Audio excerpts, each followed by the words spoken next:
Hello class, welcome once again to our lecture for today. So we'll continue our discussion on current and resistance. So the information that we will use or the materials that we're going to use is from Wiley, John Wiley and Sons Incorporated, all right reserved, no? Copyright 2014. So it's in chapter 26 of the reference materials. Alright, so here's the objectives of this lecture for today. So, first is apply the definition of current as the rate at which charge moves through a point, including solving for the amount of charge that passes the point in a given time interval. The second objective is identify that current is normally due to the motion of conduction electrons that are driven by electric fields, such as those set up in a wire by a battery. And the third one is identify a junction in a circuit and apply the fact that due to conservation of charge, the total current in a junction must equal the total current out of the junction. Then the fourth objective is to explain how current arrows are drawn in a schematic diagram of a circuit and identify that the arrows are not vectors.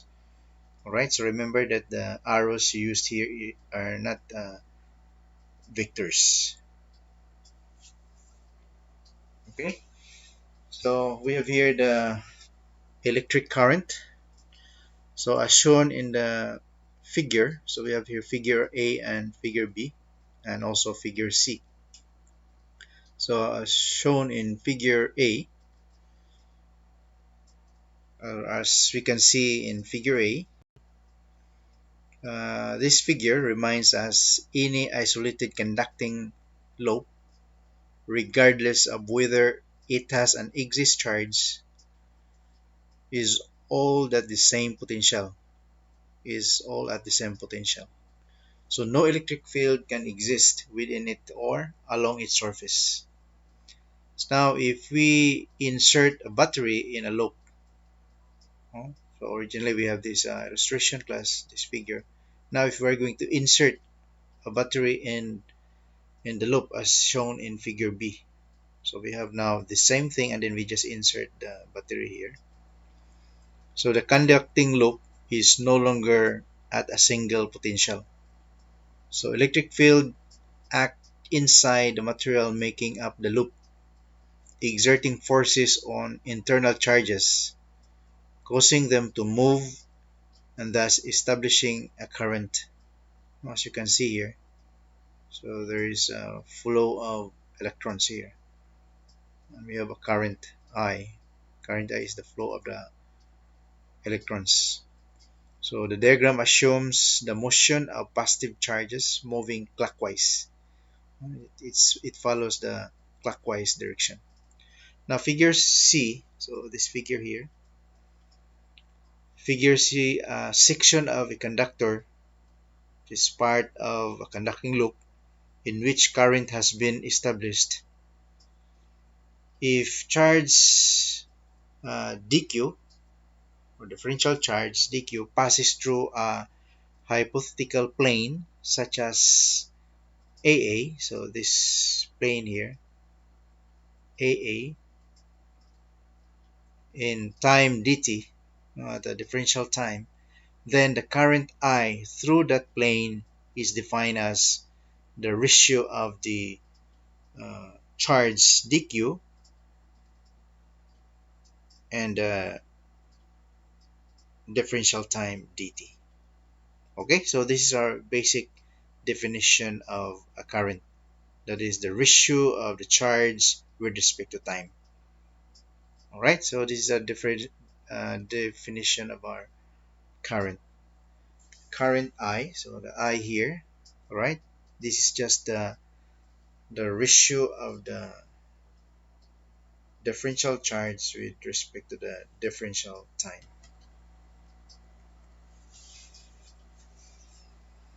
Now looking at this another figure. So we have here figure A and figure B. So using those concept class. So in figure A, this figure. So this figure A shows a conductor with current IO. So this is the initial current I sub O or I sub 0. Okay, so splitting at a junction. This is the junction. So splitting at a junction into two branches. So we have the branch I sub 1, branch I sub 2.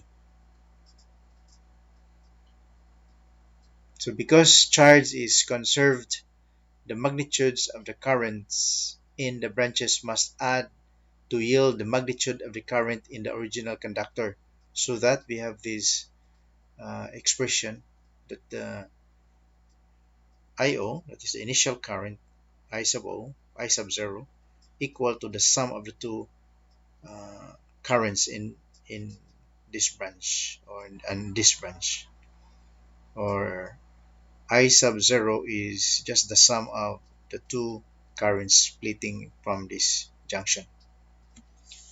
So figure B suggests bending or reorienting the wires. So we have here the wires that is bent. Then we reorient the wire. We have here wire that is sloping. So figure B suggests bending or reorienting the wires in space does not change the validity of the above equation. So in other words, class, no matter what we do with the wire here, so we bend, we do reorienting of the wires, so it doesn't change this. Okay, so it doesn't change the validity of this equation. So current arrows show only a direction or sense of flow along a conductor. Current arrows, so we have here this arrow that represent the currents, or this arrow, and this arrow shows only a direction of flow along a conductor, not a direction in space or sense. No? Right? So you remember this, that a current arrow is drawn in the direction in which positive charge carriers would move, even if the actual charge carriers are negative and move in the opposite direction.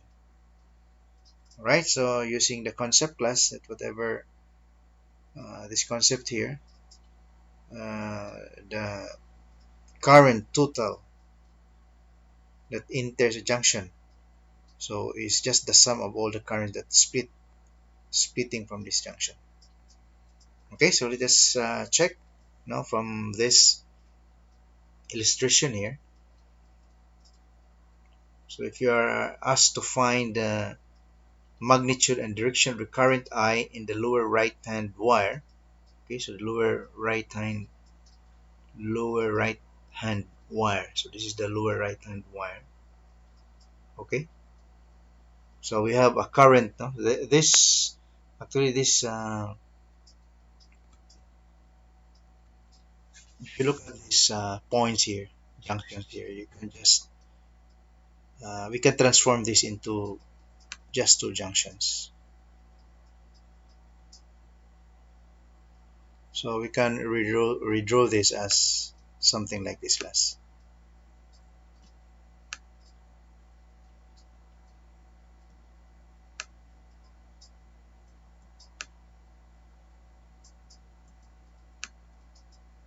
Okay, so this part here,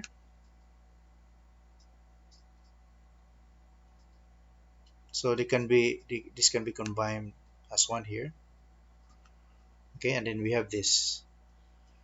So if you look at this, there are currents. We have a current going to this junction. We have 2 amperes, right? So we have 2 amperes going at this junction. All right, 2 amperes. A stands for the amperes, and there's also a current going in this junction, which is 3 amperes. but this 3 ampere and this 3 amperes, so there is 7, right?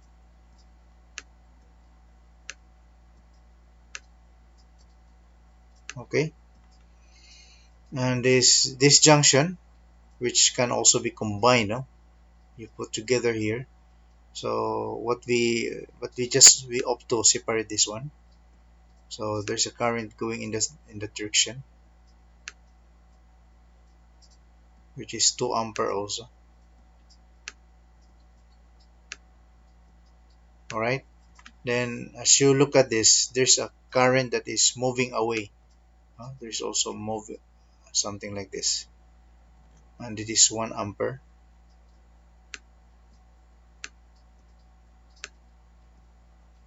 And also from this junction. Okay, so this junction is just the same. So there is another current going away. That is also 2 amperes.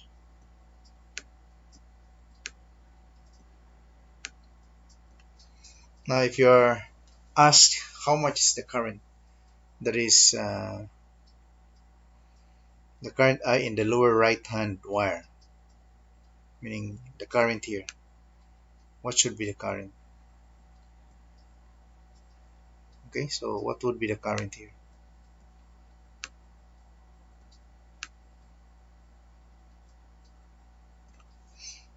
Okay, so what is this current I?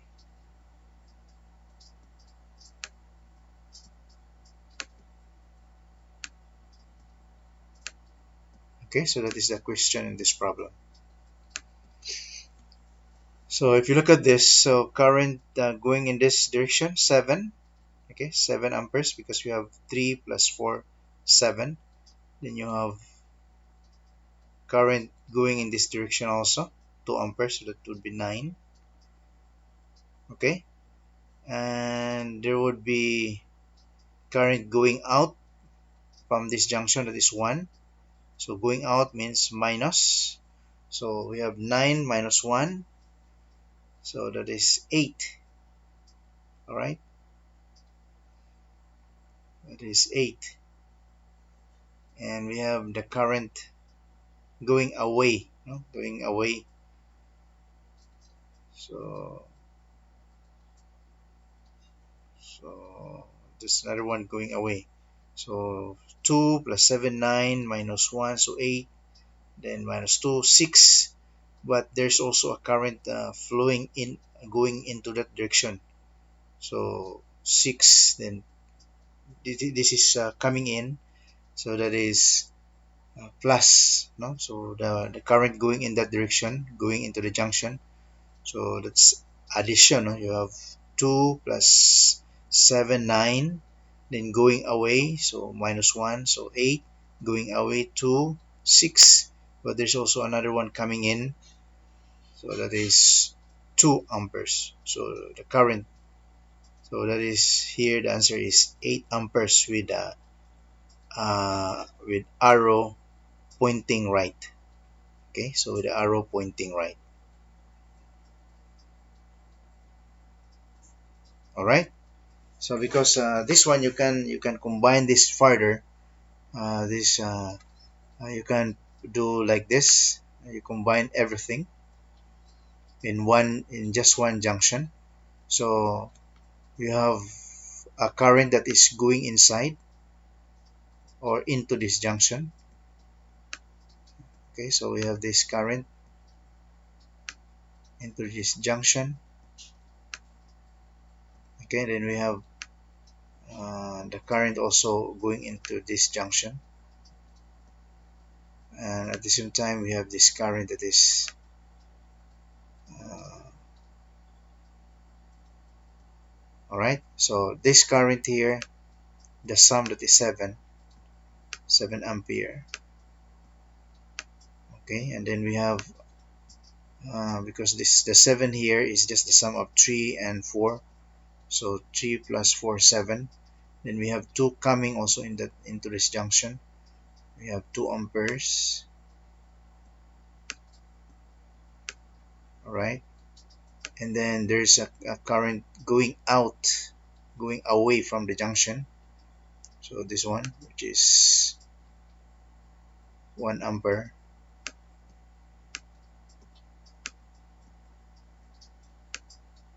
and we know also that there's 2 ampere, no, 2 ampere also coming from this junction going away from that junction. So we have this as 2 ampere.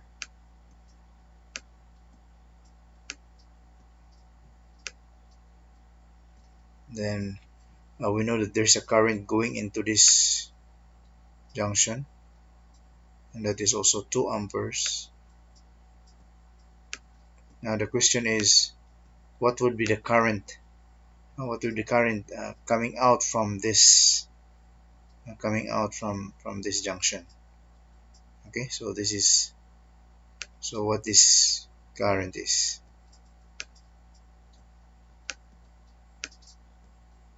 Okay, so to solve this current, so current going into this junction, we have 7A plus 2A, so that is 9. 9 minus 1, 8. 8 minus 2, 6. But there's another 2 coming in into the junction, that is 2. So 6 plus 2, 8. So the total current, no, going away from this is equal to 8 amperes. Alright? With the arrow pointing to the right. Okay? So I hope you understood the explanation, class.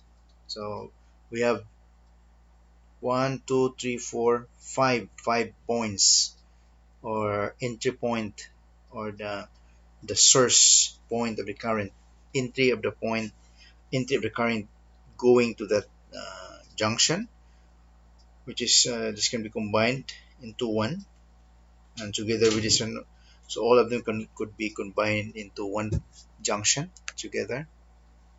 Okay, this one. All right. So I hope you get the concept, class. So what does it mean on this concept here? Okay, so this is very important, class. Okay, so another here is about current density. So for this part, the objectives, we have the fifth objective, focus on this current density. So that is the fifth objective, that is the that's identify a current density and a current density vector. And number 6 objective is for current through an area element on a cross section through a vector such as a wire. Identify the element's area vector, differential of area vector. And number 7, the objective number 7 is find the current through a cross section of a conductor by integrating the dot product of the current density vector J and the element area vector dA over the full cross section. And the eighth objective is for the case where current is uniformly spread over a cross section in a conductor, apply the relationship between the current I, the current density magnitude J, and the area A. And then number 9 is to identify streamlines. And 10, explain the motion of conduction electrons in terms of their drift speed. And 11, so distinguish the drift speed of conduction electrons from their random motion speeds, including relative magnitudes. And the 12th objective is to identify carrier charge density N. And 13, apply the relationship between current density J, charge carrier density N, and charge carrier drift speed V sub D. Okay, so here's the explanation, class. The current I which is a scalar quantity. So scalar quantity is the magnitude only, there's no direction. Is related to the current density J, which is a vector quantity. So they are related into this equation class, that the current I is just the integral of the current vector J. So this is a vector quantity. So the arrow here above the letter is that indicates a vector. Okay. So times the uh, differential area. So where dA is a vector perpendicular to a surface element of area dA, differential area, and the integral is taken over any surface cutting across the conductor. And the current density J has the same direction as the velocity of the moving charges if they are positive charges, and opposite direction if the moving charges are negative. Alright, so we have here the direction of the current. The streamlines representing, these are the streamlines representing the current density in the flow of charge through a constructed conductor. Okay, so important thing here is the current I, which is scalar quantity, is related to this integral of the product, that product of the current density J and the vector quantity, sorry, and the differential area. So vector of the perpendicular. So D is a vector perpendicular to the surface element. Okay. Now we have here the current. No, current is said to be due to positive charges that are propelled by the electric field. Okay, so conduction electrons are actually moving to the right, but the conventional current I is said to be moving to the left. Okay, so don't be confused in this class. Conduction electrons are actually moving to the right, moving to the right, but the conventional current I is said to move to the left. So remember this statement, class. Conventional current I is said to move to the left.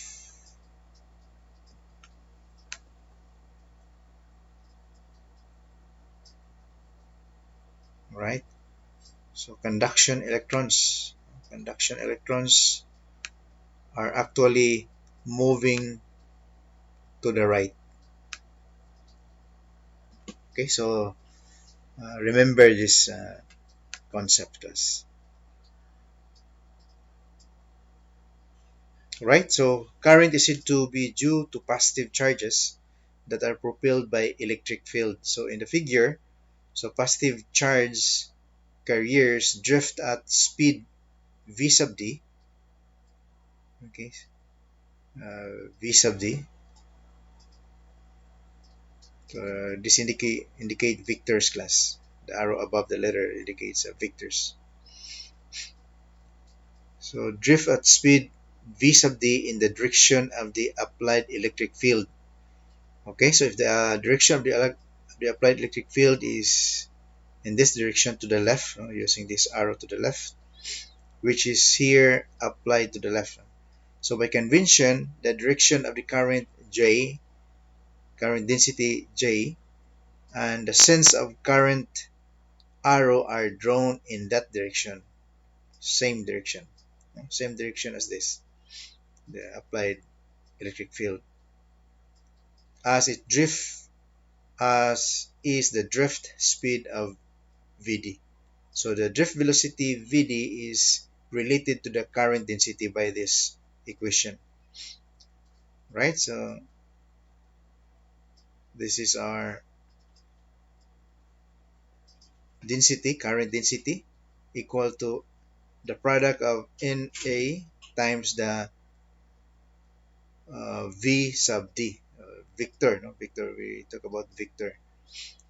So here the product Na Because SI, system international unit is in coulomb, na coulomb per cubic meter. So coulomb per meter cube is the carrier charge density. This is the product Na is the carrier charge density. Now, next is about resistance and resistivity. So, in this part, so these are the learning objectives. So, for this part, the learning objectives are the following. So, apply the relationship between the potential difference V applied across an object, the object's resistance R, and the resulting current I through the object between the application points. And the next objective for this part is identify a resistor. Then apply the relationship between the electric field, magnetic or magnitude E. So apply the relationship between the electric field magnitude, which is given by this symbol A or letter A, set up at a point in a given material. So the material's resistivity rho. So this is uh, the symbol rho. So spelling as something like this, rho. Okay, and the resulting current density magnitude. Current density magnitude, that is J at that point. Now for another objective is for a uniform electric field set up in a wire, apply the relationship between the electric field magnitude E, the potential difference. Take note that V here is the potential difference. So potential difference V between the two ends and the wire's length L. Then apply the relationship between the resistivity rho and the conductivity sigma. Okay, so the symbol is read as sigma.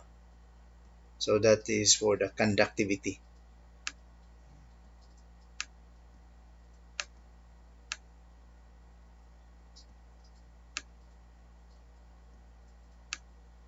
Okay, so this is the opposite of resistivity, that is the conductivity.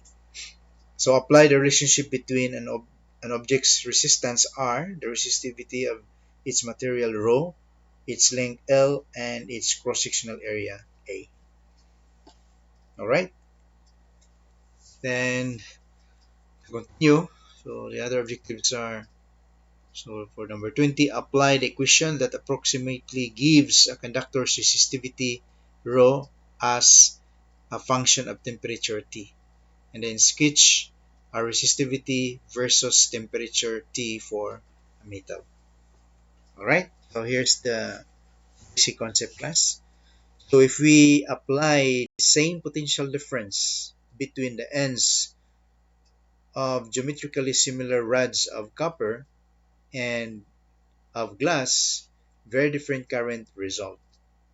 So the characteristic of conductor that enters here is its electrical resistance. So the resistance R of the conductor is defined as, in this equation class, we have the resistance of the conductor R is equal to the ratio of the potential difference. Now V here is the potential difference and the current I. So the same current as we have discussed earlier. So R is equal to V over I. So this is the definition of the resistance R, where V is the potential difference across the conductor and I is the current through the conductor. Alright, so it means that if you have here, say, something, a load, okay, so when you have the voltmeter here, okay, so if you measure the,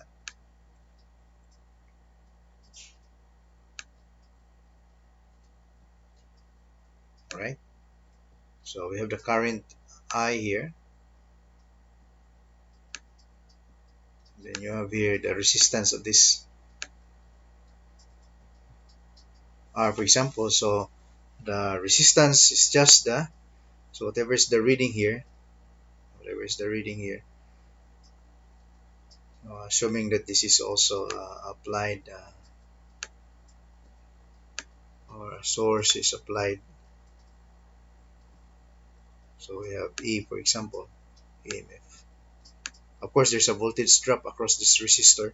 So to find the resistance of this load here, so this is just the ratio of whatever is the reading here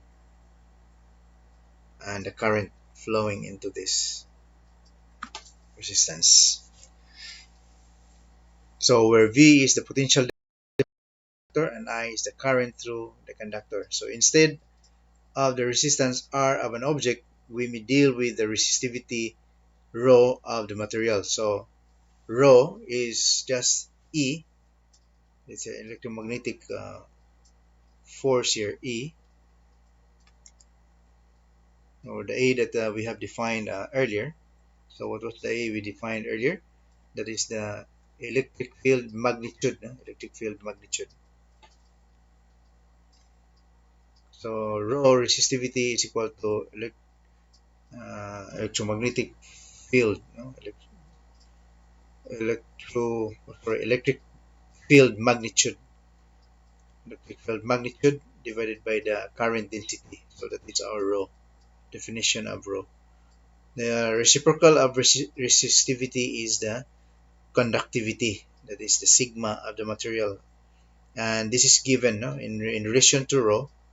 In relation to rho, so this is the reciprocal. So sigma, which is the conductivity, right? So conductivity is sigma is equal to the reciprocal of the resistivity.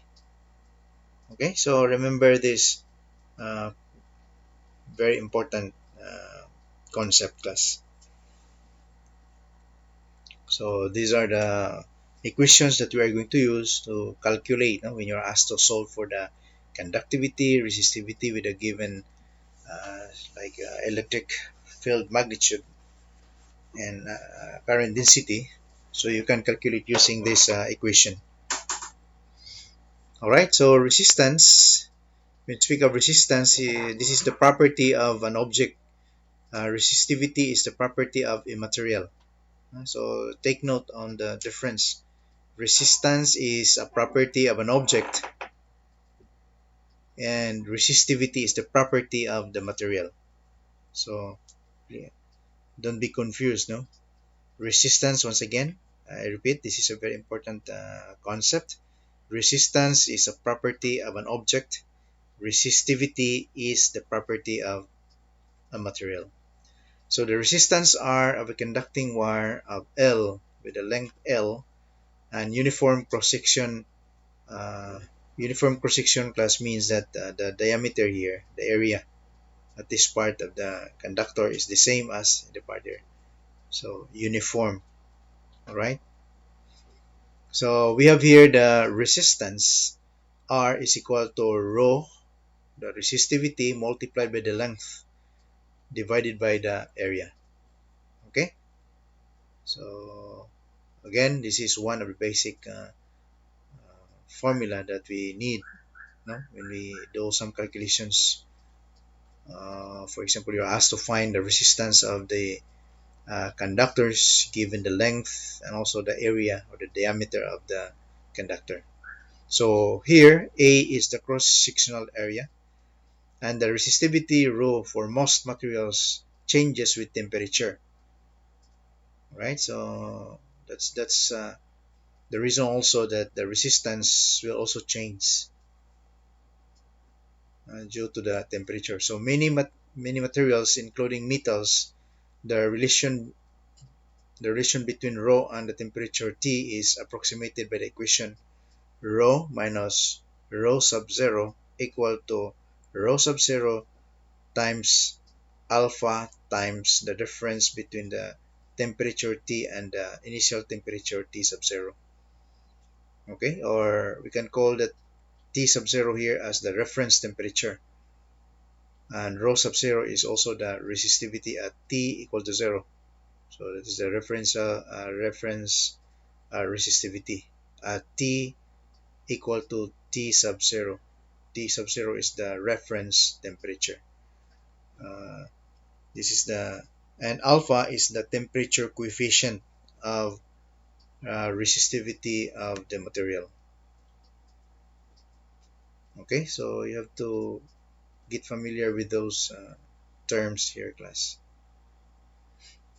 Okay, so from this illustration, we have here the area, the cross-sectional area of this conductor with the length L, right? So we have here the potential difference applied to this ends of this conductor. So current is driven, no? Current is driven potential difference, or driven by a potential difference. So this is our potential difference V. So potential difference V is applied between the ends of the wire. Okay, so the ends of the wire connected to the V. So these are the ends, no? This part here and also the part here. Then you connect the potential difference. So what will happen is that the electrons will be pressed to move it in this conductor. So there will be pressure that causes the electrons or the current to move in this conductor.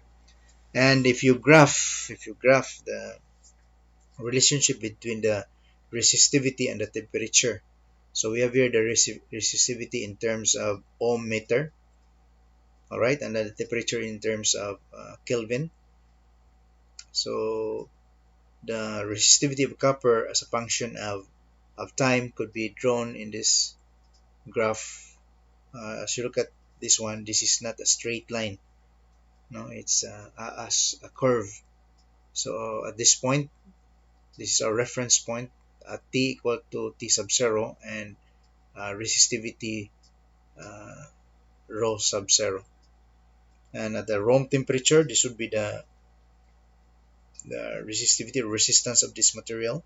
And as the temperature increases, we can also see that the resistivity of the material also rises. All right. So as the temperature increases, the resistivity of the material increases. Now let's go to Ohm's law. So we have discussed this several times already, but to get or to give emphasis on this topic, because this is one of the very important concept class I use in in circuits, especially in designing a circuit. So Ohm's law is one of the basic reference concept in electrical circuits. So for this part, no, our objectives class are running. No? So these are now the number 22, 22nd, 22nd objective. So for this part, the learning objectives here, first distinguish the or distinguish between an object that obey Ohm's law and one that does not, because Ohm's law specifies certain conditions so that this law will work. But there are particular situations that this law will not be applied. And the other one is distinguish between a material that obeys Ohm's law and one that does not, and describe the general motion of a conduction electron in a current. Then the next objective is for the conduction electrons in a conductor, explain the relationship between the mean free time t, the effective speed, and the thermal random motion, and apply the relationship between resistivity rho, number density n of conduction electrons, and the mean free time t of the electrons. Okay, so here's the concept on Ohm's law. So considering this figure A, this is our figure A, this is our figure B. Okay, this is our figure B, and this is our figure C. So figure A shows how to distinguish among devices. So a potential difference V. Okay, so we have V here. Potential difference V.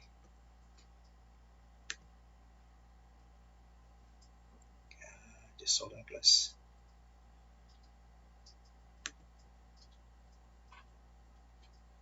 So this V here is our potential difference applied across the device. So this is our device class. Across the device being tested, and the resulting current I through the device is measured as V is applied in both magnitude and polarity. So if this is the positive polarity of this device, negative polarity, so we put also the uh, positive polarity of the potential difference, or the voltage applied, right? So this is the negative. So because we put it across, so it means parallel. So if this is positive, so this should also take the positive part of the potential difference. So if this is negative of the device, so this should be negative. So this is what we call the across. So it's in parallel. So what will happen is that it gives pressure to the electrons within this device to flow. Okay, so figure A shows how to distinguish among devices. A potential difference V is applied across. So the term across here, class. So if this is the positive of the device, so this should be the positive also the potential difference. And if this is the negative of the device, this is also the negative uh, part of the potential difference. So we have an connection in parallel. Okay, and the resulting current I through the device is measured as V is varied in both magnitude and polarity. Now figure B is a plot of I versus V, meaning the current versus the potential difference V. So this plot is a straight line passing through the origin. So this is the intersection class of the we can assume this as our x-axis, and we can consider here as our y-axis. Okay, so we have the intersection between the x and y-axis as the origin. Okay, so this is the origin here. So this plot is a straight line passing through the origin. Origin means the intersection between the two horizontal and vertical axis. So the ratio I divided by V. So I divided by V, which is the slope of the straight line. So in other words, class, to find the slope, no, you just form a triangle here. Consider this triangle. So we have this value of the current. Okay, so the value of the current I, and we have the value of the voltage V, potential difference. Okay, so considering this small triangle or the big triangle here, so we will form the slope, no? Slope, the stiffness of this line here.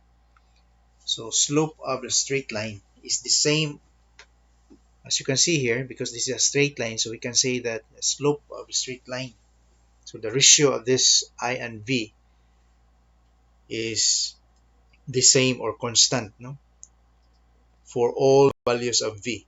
So this means that the resistance R is equal to the ratio of the potential difference and the current I of the device is independent of the magnitude and polarity of the applied potential difference. And in figure C, so we can see in the figure C that is a plot for another conducting device. So current can exist in this device only when the polarity of V is positive. Okay, so there are devices, no, like for example a diode. This one, an example here is a resistor. So for this figure C, an example here, a good example is a diode. So what a diode means, I will explain that later on in our other lecture video. So figure C is a plot of another conducting device. Current can exist in this device only when the polarity of V is positive and the applied potential difference is more than about 1.5 V. So it means that there is a certain voltage that it has to overcome so that it can before it rises. All right. So when the current does not exist, so the relation between I and V is not linear. Right? So it depends on the value of the applied potential difference. So remember on this part class in this graph, so still this is the current in milliampere like in figure B, and we have here the potential difference in terms of volts. So for figure C, so this is a plot for another conducting device. As mentioned, it can be a diode, a semiconductor materials. So current can exist in this device only when the polarity of V is positive and the applied potential difference is more than about 1.5 volts. So it has to overcome a certain value of the or a certain level of the potential difference before it gives rise of the current. So it means that for a certain voltage, so there would be no current flow yet. But once that voltage is overcome, like for example in this case, so about 1.5 volts, if the volts is more than that, so that's the time that it will rise. Okay, so if you look at here, so if this is 0 to 2, so it means this is at this point this is 1. All right, so 1.5 is somewhere here. Okay, so the 1.5 is somewhere here. So it has to overcome that uh, voltage, meaning if the potential difference is variable. So when it reaches at this point, this is the critical point where it's now ready to give rise of the current when this is surpassed. So when the voltage is already 2 volts, for example, so there would be a rise in the current. Okay, so when the voltage is 3, okay, so you see that the current here is already about 2 milliamperes. When the voltage is 4, so you see here the abrupt rise of the current that is now more than 4 milliamperes. Okay,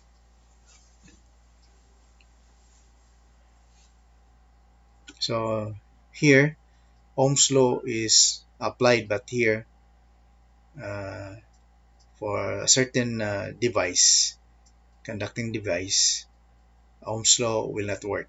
So Ohm's law will work only on this part here for figure B. So Ohm's law is an assertion that the current through a device is always directly proportional to the potential difference applied to the device. Okay, so that's Ohm's law. Again, we are using the same illustration here. So I proportional to V. So when the voltage rises, assuming that the resistance is constant, no, assuming the temperature is constant, giving the resistance constant, so we can say that as I as the voltage rises, so current also rises. So we have here the relationship that the current is equal to the ratio of the voltage and the resistance. Alright, so a conducting device obeys Ohm's law when the resistance of the device is independent of the magnitude and polarity of the applied potential difference. Otherwise, so we cannot use Ohm's law class. Now, a conducting material obeys Ohm's law when the resistivity of the material is independent of the magnitude and direction of the applied electric field. Okay, like for example, in this table here, we have device 1, device 2, and these are the corresponding voltage and current of these different devices. We have two types of devices here, and these are the values. We have here device 1, and these are the resulting voltage and current, and for device 2, so it has the corresponding voltage and current. Alright, so to check if you really got the concept that you have discussed previously in a previous slide, so we have to check your understanding here. So the following table gives the current I in amperes through two devices for several values of potential difference V, that is in volts. So from this data, determine which device does not obey Ohm's law. So our reference is something like this, class. Okay, and then the other one is this. So the question here is, from this data, determine which device does not obey Ohm's law. So if the device obey Ohm's law, so it has to uh, show this characteristic. Otherwise, this is the characteristic that can be shown or can be yield. All right. So if you look at here, so we have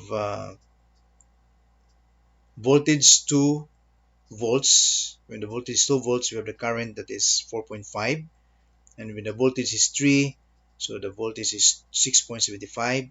When the volts is when the applied or the potential difference is 4 volts, so we have 9 uh, milliamperes. So assuming this is in milliamperes.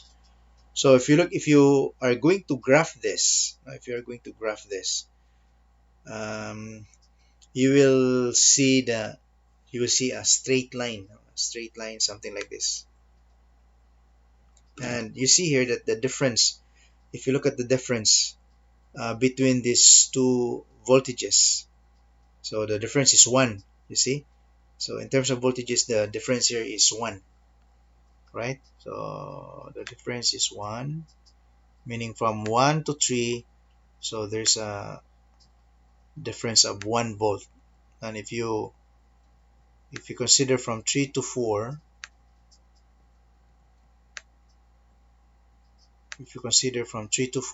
there's also a difference of 1 volt, right? So the difference is also 1 volt. And if you look at the current, so looking at the difference between the currents, when the current is 2, when the voltage potential difference is 2 volts, we have 4.5, and then when the potential difference is 3, we have 6.75 current. So the difference between these two currents, 6.75 minus 4.5, that is 2.25, right? So the difference here is 2.25. And then from this, meaning class, from this one, the difference here is 2.25, right? And if you consider from this 6.75 to 9, so what you have noticed, what do you observe? So the difference is also the same, no? We have 4.5 and 6.75. The difference of the current is 2.25, and also here, 6.75 and 9, the difference is also 2.25. So how to get that? You have 6.75 minus 4.5, so that is 2.25. Okay, so I'll write it here. So the difference here is 2.25, 2.25 milliamperes, if you consider the current is in milliamperes. Now the difference here, so this is also equal to 2.25. So you see constant. So if you graph this values, you draw when you graph this like this, no? You have the milliampere, the current in vertical and horizontal potential difference, you will see a straight line, class. But if you look at here, the device 2, for the device 2, so again, the difference between 2 and 3 is 1, same. The difference between 3 and 4 is also 1. But if you look at the difference from this current and this current, so if you subtract 2 2.2 minus 1.5. So what's the difference? And you subtract 2.8 by 2.2. So you can see that the difference is not constant. Or is it? So let's try. So if you have 2.20 minus 1.5, so the difference is zero point 0.7. Then 2.8 minus 2.2, so it's zero point 0.6. So it's not uniform. So our graph would not be a straight line. So we can say that device 2 does not follow Ohm's law. So that's why the answer here is that the device 2 does not follow Ohm's law. Okay, so I hope you get the concept. So what's the scenario that can tell us that it obeys Ohm's law or not?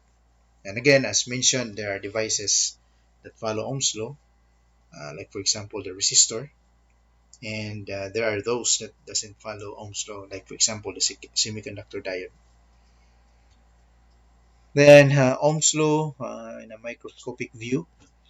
So the assumption that the conduction electrons in a metal are free to move like the molecules in a gas leads to an expression for the resistivity of the metal is given by this.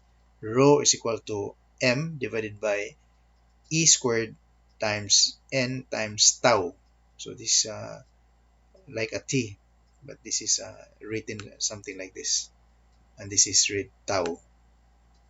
Okay, so here in is the number of free electrons. So number of free electrons per unit volume, and tau is the mean time between the collision of an electron with the atoms of the metal. So metals obey Ohm's law because the mean free time is approximately independent of the magnitude E of any electric field applied to the metal.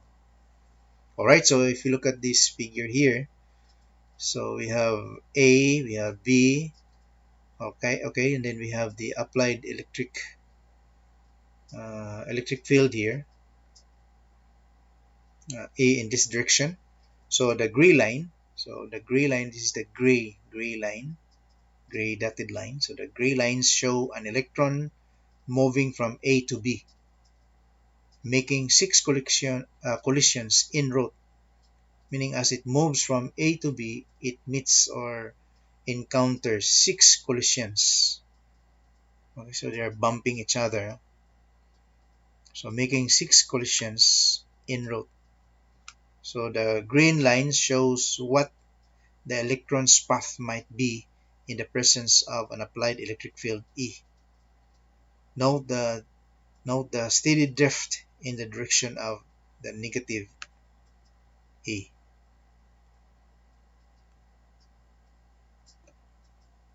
Okay, so you see here, so from A to B, following this green line, from A to B, it collides this electron. It goes in this direction, it goes in this direction, then collides, then head into this direction, then collides again, then heads to this direction and collides again, then collides again until it reaches B. So it meets how many collisions? So we have 1, 2, and 3, 4, 5, 6. So it hits 6 collisions.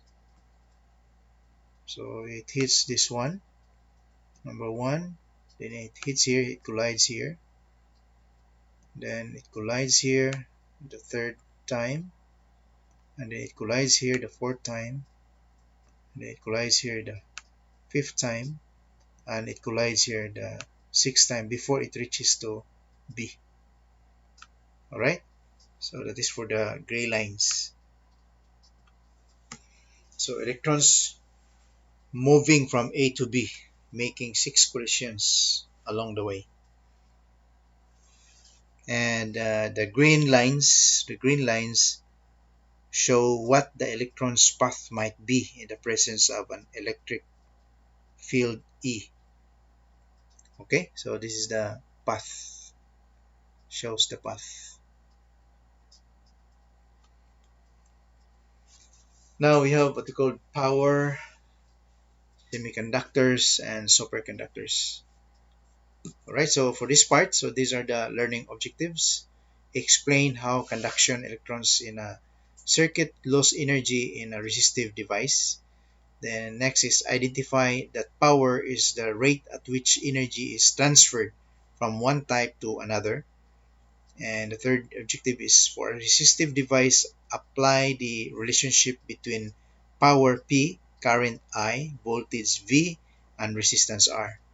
For a battery, apply the relationship between power P, current I, and potential difference V.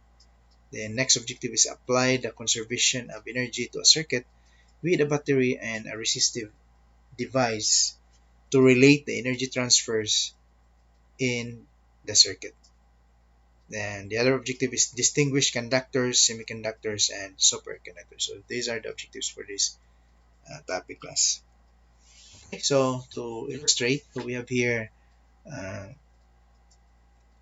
an, a picture showing us the source, the battery source, and we have here the load. So a battery at left supplies energy to conduction electrons that form the current. Okay, so this is the current flowing in this direction, in a clockwise direction, with the positive part of the battery is here and the negative part of the battery is here. So this figure here shows a circuit consisting of battery B that is connected by wires, which we assume have negligible resistance, to an unspecified conducting device. So this is the conducting device. So the device might be a resistor, a storage battery, or a rechargeable battery. It can be a motor or some other electrical device.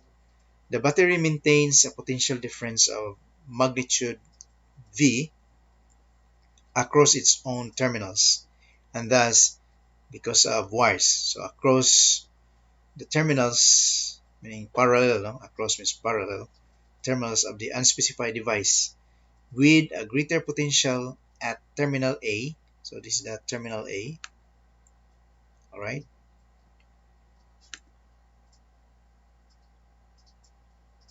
Terminal A.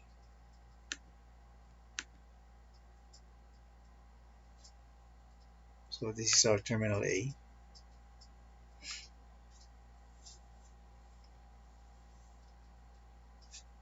Okay, so this is terminal A of the device than terminal B. Okay, so our terminal B is this. So it says here that greater potential, no? So the potential values here is greater than terminal B. So the power P, or rate of energy transfer, is an electrical device across, no, the power P, or rate of energy transfer in an electrical device across which a potential difference V is maintained, is given by this. So power is equal to the product of the current and the voltage. So remember class, power, the power P here can be thought of, can also be thought of as the rate of energy transfer. Rate of energy transfer is given by this relationship P equal to the product of I, and I means the current, and V for the potential difference. So this is the rate of electrical energy transfer. So if the device is a resistor, then the power can also be written as P.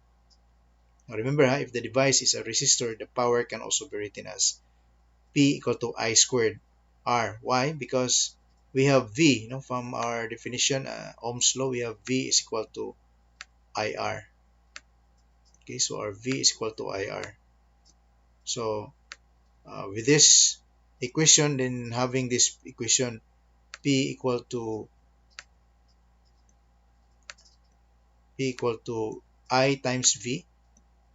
So I times V, where our V, now this is power, I times V, where our V is equal to IR. So when you substitute, so I is equal to, sorry, we have I, then our V is IR. So instead of writing IR, instead of writing V, so you write I times R. So that's why the resulting equation is equal to I times I, so that is I squared. Okay, I squared and times R. So this is our power, formula for the power. Okay, so that's why we have this. Or it can also be written as P equal to V squared R. So why? Because from here, so from this relation V is equal to IR, so you can solve uh, V equal to IR. So from here you can solve I, no, I in terms of R. So to solve for I in terms of V and R, so we have I is equal to V over R. So divide both sides by R. So we have V divided by R. Then again, so substitute this one in the formula P is equal to IV. So we have P equal to IV. All right. So equal to, instead of I, so you write V over R. So V over R. Okay. So that is for I. All right. That's for I. Now I, and then you have V. So multiplied by V. Okay. So this is our I. The V over R is I. So combining, so V times V is equal to V squared. So V squared divided by R.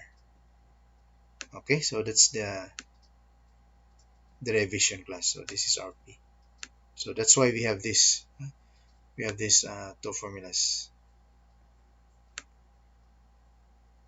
Three formula for the power. So you can calculate the rate of energy transfer any of this formula class. Depends on what is available information. So if the device is a resistor, the power can also be written in this manner.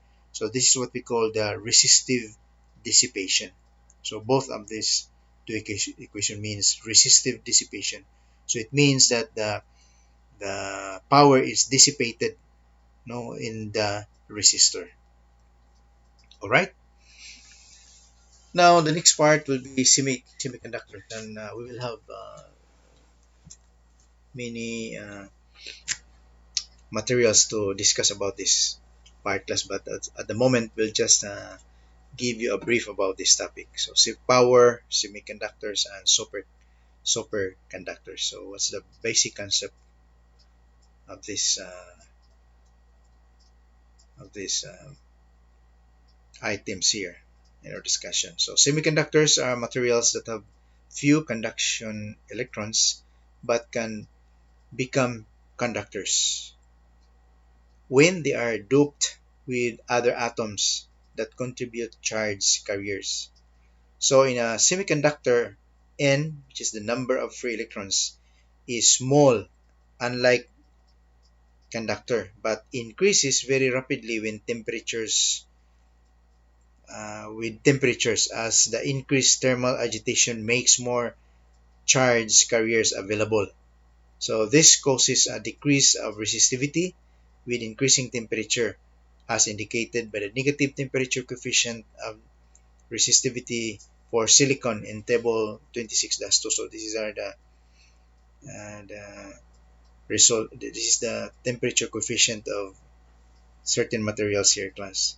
So for example, we have here the property. We have the materials copper and silicon. So type of materials, for example, metal. So metal, we have charge carrier density in terms of meter per meter cube, or m to the power of minus 3.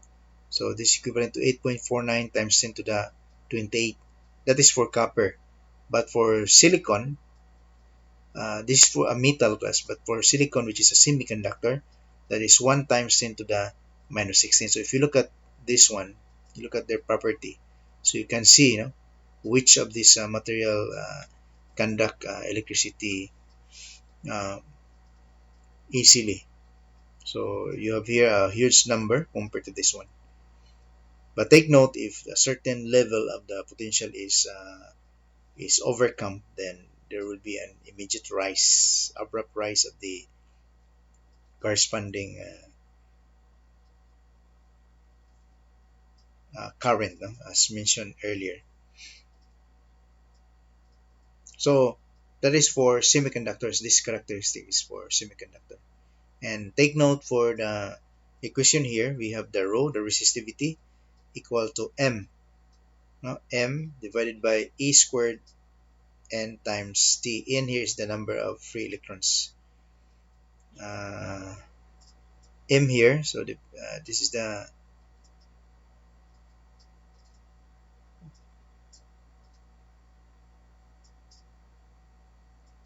so what is our M here?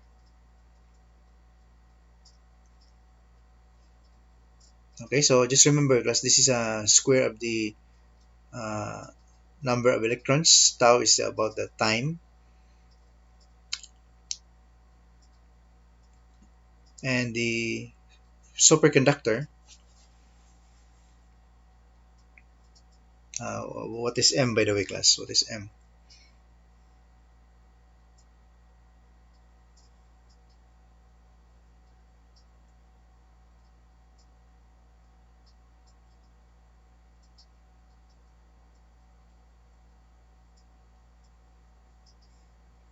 Okay, for the superconductors, I will get back to you on this part here later.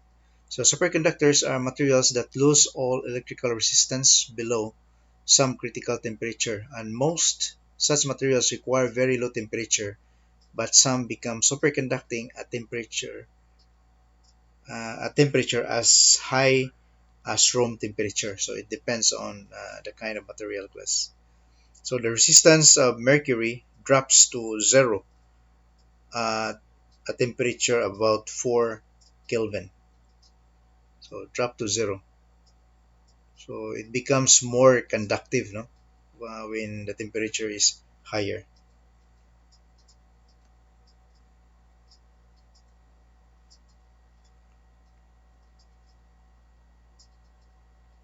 Okay, so in summary, so about the current, so the current, the electrical current I in a conductor is defined as I equal to the ratio of the charge with respect to time, dq over dt. So that is the uh, equation, basic equation for the current in a conductor.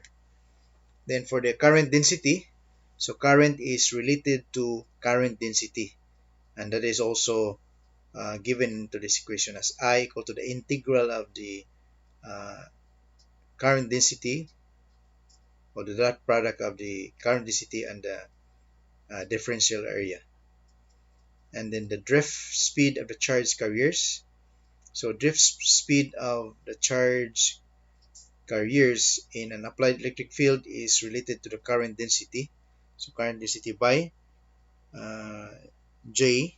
Okay, so this is a vector form. J equal to NA, okay, as defined in the slide earlier, then multiplied by the potential difference in volts. Now for resistance of a conductor, so resistance R of a conductor is defined by R equal to V over I, and similarly the resistivity and conductivity of the material is defined by rho is equal to 1 over sigma, and that is equal to E, the electric field, no? Magnitude of electric field divided by the current density J. Then resistance of a conducting wire of length L and uniform cross-section is given with this equation: R equal to rho times L times the area. So from here we can see that the higher or the bigger is the area of the cross-sectional area of the conductor, then the lesser will be the resistance. All right. So it's just like a tube, no, or a pipeline. When the water pipeline, the area of the diameter of the cross section of the pipeline is bigger, so you can say that the flow. Can you imagine the flow of the car of the water? So would be would be less, right? Because I will be fast because the resistance will be uh, so what is the relationship here if you compare this with the water pipe?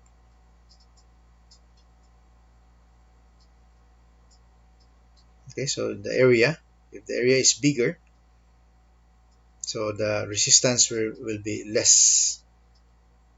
Okay, the resistance will be less, so there would be a better water flow, no? If the resistance is very less, so there would be a better water flow if you compare it with the water pipeline. So change of the rho or the resistivity with temperature. So the resistivity of most material changes with temperature and is given with this relationship. The difference of the resistivity. So resistivity minus the uh, initial or the reference resistivity of the material equal to the resistivity times the alpha times the difference of the temperatures, where T sub 0 here is the reference temperature. So this is the coefficient, temperature coefficient, the alpha. Now Ohm's law. So a given device, conductor, resistor, or any other electrical device obeys Ohm's law if the resistance are defined in equation 26-8 as V over I is independent of the potential difference V. So independent. So if that is the case, then Ohm's law will work. Then for the resistivity of a material, so we're assuming that the conduction electron is a metal are free to move like the molecules of a gas, it is possible to derive an expression for the resistivity of a metal given by this. Rho is equal to m over E squared n tau. Okay, so resistivity of the metal. So this is resistivity of the metal. Then for the power, so power P or rate of energy transfer in an electrical device across which a potential difference V is maintained is given with this P equal to I times V. Alright, so if the device is a resistor, so we can have this formula for the power, which is equal to I squared R or equal to V squared over R. Alright, class, one of the things that you need to determine. So please prepare, no, an answer to this. So what does it mean by M here? So what is M in our discussion? So try to determine that one. So try to review the other parts of this lecture and see if you can see this. You can determine what is this M in this equation, class. That relates to this resistivity with the number of free electrons. Okay, so thank you very much for listening, and I hope you can be able to relate this discussion with the discussion that we have in our other recorded video. Thank you very much, and see you again in our next video. Bye.